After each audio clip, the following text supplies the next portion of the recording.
If I were to describe rural France in a single phrase, it would be a land of infinite shades of green.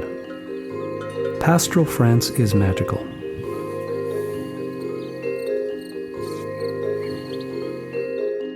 Although I thoroughly enjoy France's magnificent little villages, the grandeur of the many historical sites, the opulence of the restored chateau, the spectacular food and drink, and the people, who in my opinion are unfairly maligned by tourists, from a cycling point of view, it's the beauty and variety of the countryside that keeps me coming back.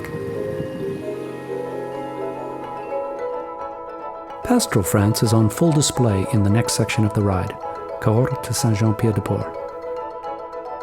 The route leaves the Lot River Valley, heads overland past the beautiful hilltop village of Lazerte, and then continues onward to the town of Moissac, dominated by the inspired Abbey of Saint-Pierre, with its breathtaking 13th century tympanum.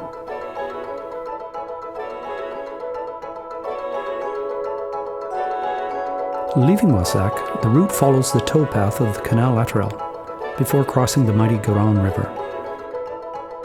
A short ascent takes me through the old Roman town of Auvillard, with its tastefully restored market hall, and one of the most charming and amusing wall murals on the entire route.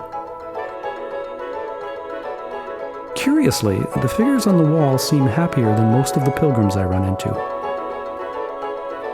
Next comes a rather rolling ride to the town of Lactour, built on a high bluff overlooking the valley of the Gers.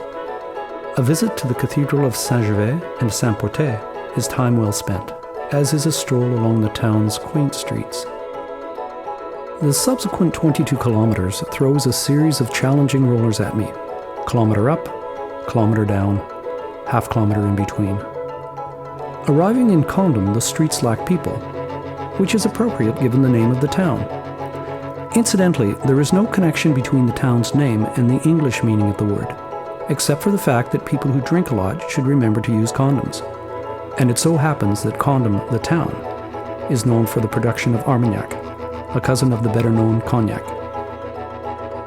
Here is where my journey intersects with the pilgrimage of the good monk Aymeric Picaud, as documented in his Liber Peregrinationis, the guide of the medieval pilgrim. If we take Picaud at his word, the good people of Condom have been drinking and having lots of sex since the 12th century. He writes the following: "You come to Gascony with its white bread and the best and reddest wine, and plenty of forests, streams, meadows, and healthy fountains. And the people? Fast-talking, obnoxious, and sex-crazed. They are overfed, poorly dressed drunks. They've two good characteristics. They are skilled warriors, and they give good hospitality to the poor." Condom is in the Gers department in the region of Gascony, which is where Charles de Batz, better known as D'Artagnan, was born. The main square boasts an interesting statue of D'Artagnan and the original three musketeers, and of course, the fourth musketeer, Bob. The flamboyant Gothic Cathedral of Saint-Pierre is one of the town's major landmarks. A few kilometers past Condom is the 13th century fortified wall town of L'Arcingle, with its church, castle, and souvenir shops. Past L'Arcingle, I ride through vineyards where the grapes that are used to produce Armagnac are grown. Oz, another center of Armagnac distribution dating back to Roman times, has several attractive half-timbered houses and the stunning 15th century sand-colored Gothic cathedral of Saint-Lupère. Next up, Nogaro, with its church of Saint Nicholas, followed by the lovely riverside town Aires-sur-le-Dour.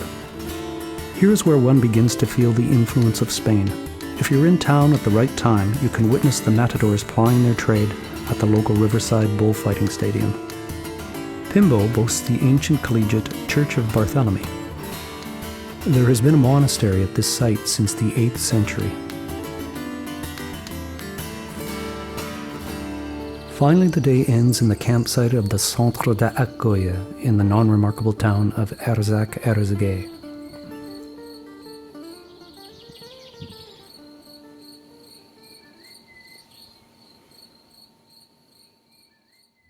Fueled by the morning Haribo, that ridiculously sweet and varied French penny candy, I'm now within striking distance of the Pyrenees and Saint-Jean-Pied-de-Port. 42 kilometers from Arzac-Erzeguet is the small town of Sauvelade, with its interesting 12th century abbey and the rather austere 13th century Church of Saint-Jacques. Shortly after this is the very attractive 14th century walled medieval Bastide town of Navarinx. Quand tu refais ce chemin.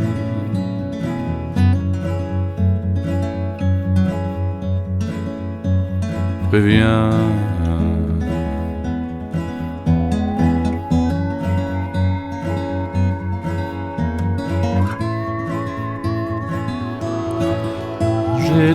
After a few dozen hills and a herd of curious cows, a game of Spanish jai-alai in the town of Saint-Palais,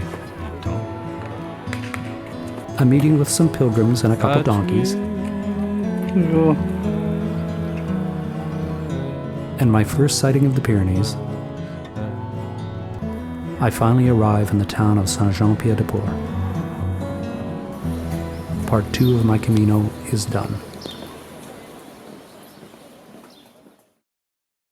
Earlier, while explaining the development of infrastructure along the ancient Camino, I wrote the following.